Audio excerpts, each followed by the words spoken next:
زعم السلقلقي ياسر الخبيث أن مرجعهم الخوئي، المرجع الأكبر الخوئي، غبي وأثول وعقل منحط وغبي أيضا مرة أخرى. لماذا؟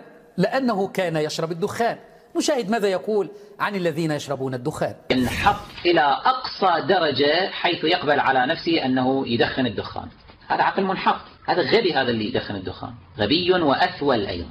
هذا عقل منحط، هذا غبي، هذا اللي يدخن الدخان، غبي وأثول أيضا. الآن نرى من الذي يشرب الدخان وبشراسة.